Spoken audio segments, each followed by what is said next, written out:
Hi, I'm Zishan, and today we are diving into the world of color grading with DaVinci. With over 15 years of post-production experience, I've experimented with various tools, and today I want to share a game changer in achieving that cinematic look effortlessly. I started my journey with Adobe Premiere in film school in 2006 and transitioned to DaVinci Resolve for color grading in 2016, and I never looked back.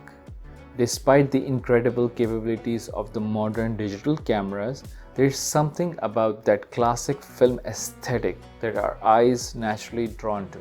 While newer cameras like ARRI Alexa, Red, Blackmagic, Canon, Sony deliver outstanding quality, they lack some of the inherent characteristics of films such as chromatic aberration or halation.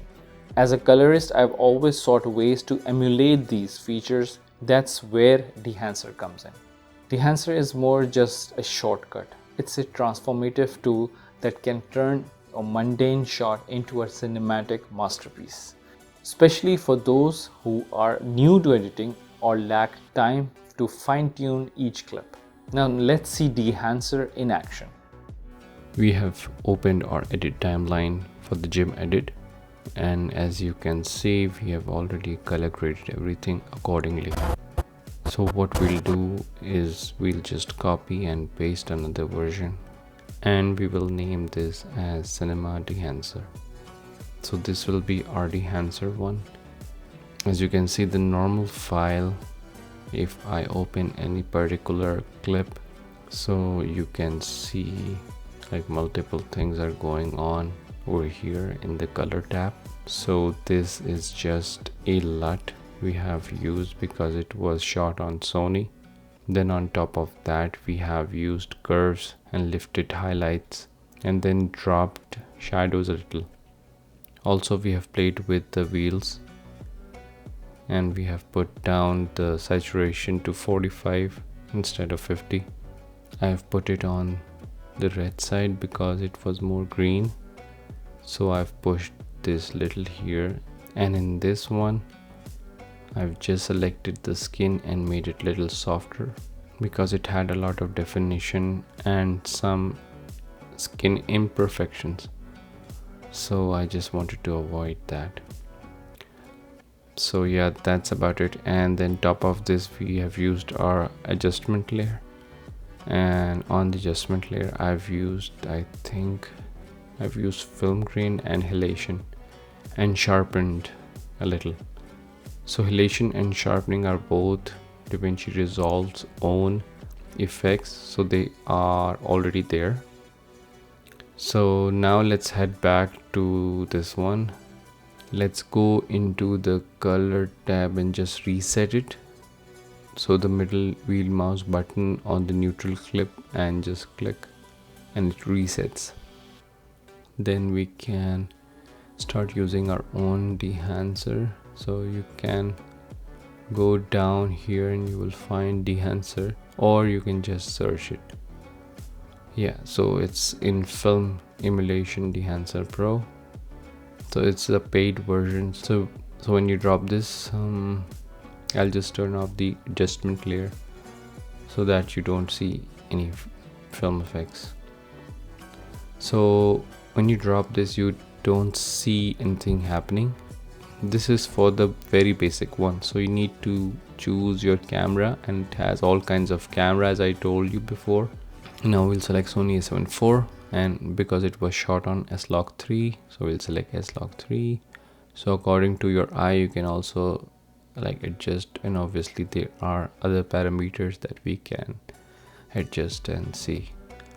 So it has all kinds of film emulations: Agfa, Fujifilm, Kodak, Konica, all kinds of famous emulations. So you can just cycle through each of them and see which suits you the best. This looks good. This looks good as well. This looks nice. So what I'll do is I'll just Control Z to the point where I had this.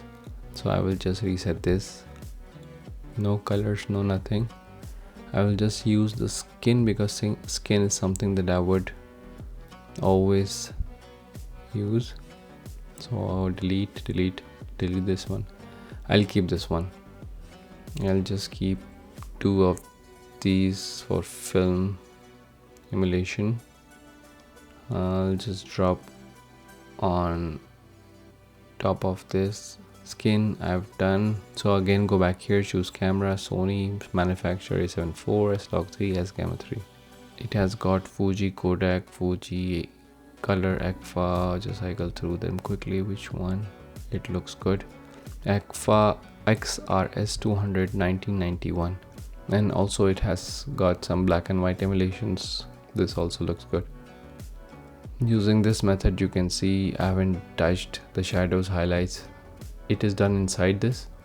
For example, if I go with this one, which is this Pro 400 or 921, 400 is okay. Let's go with this one because shadows are much crushed. And then we have another option like what kind of film it is, like 35mm, 16mm. What kind of grain do we want? What kind of amount do you want to see? So let's set it to this one and see how much you want.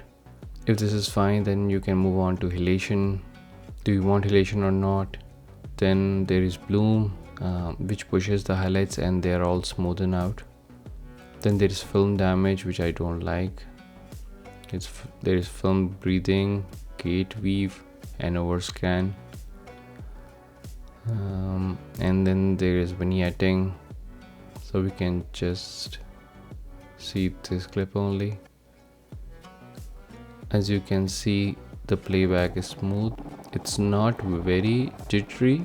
As you can see, sometimes what happens is by using external effects, plugins, you see a lot of struggle from the computer. So this was the original shot that we colored. It's obviously playing very fast. You can see that there is no lag compared to the Dehancer one, but I don't know, for some reason the Dehancer one looks good. It also looks very filmic, I would say. So let's try another emulation. Let's select some black and white emulator. I'll just stick to this one and let's render and see the results. I recently shot a video in a local gym and edited in DaVinci Resolve, color graded it using DaVinci's native tools, adding film grain and halation, and in the second video I used just Dehancer Pro. Let's compare the two videos.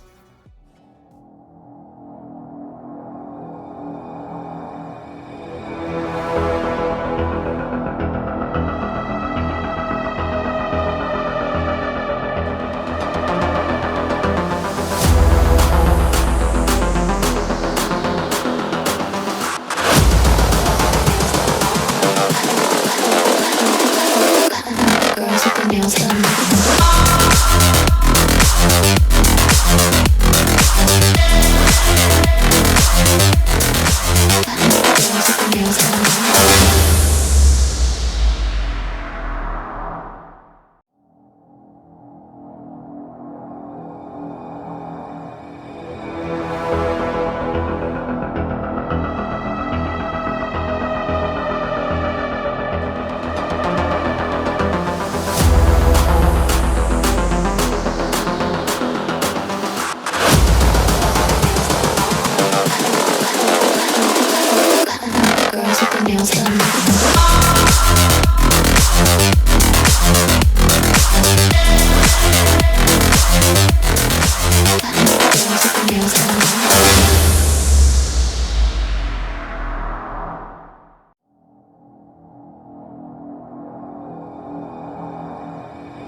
Now it's your turn to let me know which version you preferred. If you are short on time or lack color grading experience, DaVinci might be your one-stop solution.